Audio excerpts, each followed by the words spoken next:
রাজনৈতিক পট পরিবর্তন হওয়ায় সংকটকালীন সময় পার করছে Bangladesh cricket board BCB. Awami লীগের সাথে সম্পৃক্ততা থাকায় আত্মগোপনে চলে গেছেন বিসিবি সভাপতি নাজমুল হাসান পাপন সহ বেশ কয়েকজন বোর্ড পরিচালক।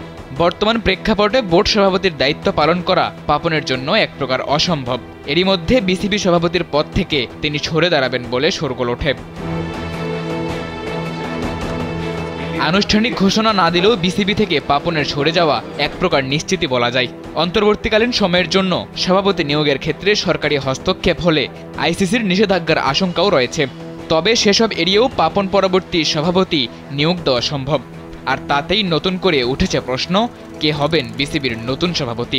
স্যান্ডেলিনা সো, রূপচর্চায় আভিজাত্য।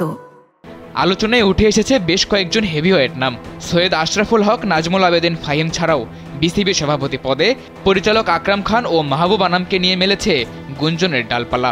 তবে সব ছাপিয়ে এবার আলোচনায় এসেছে সাবেক ক্রিকেটার ও প্রধান নির্বাচক ফারুক আহমেদের নাম।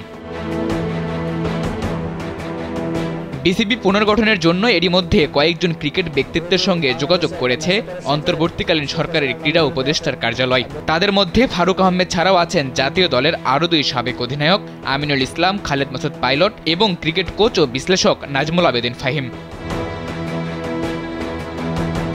এখন পর্যন্ত আলোচনায় আসা নামগুলোর মধ্যে সবচেয়ে ভালো অবস্থানে আছেন জাতীয় দলের সাবেক অধিনায়ক ফারুক আহমেদ, যিনি জাতীয় দলের সাবেক অধিনায়ক ক্যাটাগরিতে বিসিবির কাউন্সিলর। কাজেই পাপন সভাপতি পদ ছাড়লে ফারুক আহমেদকে ক্রীড়া পরিষদ থেকে সরাসরি বোর্ড পরিচালক করে প্রথমে সহসভাপতি নিয়োগ এবং পরে ভোটের মাধ্যমে সভাপতি করার সুযোগ থাকবে। এদিকে সব পরিচালক একসাথে পদত্যাগ করলে ভেঙে যাবে বর্তমান বোর্ড। তখন অন্তর্বর্তীকালীন বোর্ড গঠন করা সম্ভব হবে। কিন্তু পদত্যাগ না করে এই বোর্ডের একাংশ যদি থেকে যায়, তাহলে গঠনতন্ত্র মেনে ফারুক আহমেদের সভাপতি হওয়ার সম্ভাবনাই সবচেয়ে বেশি।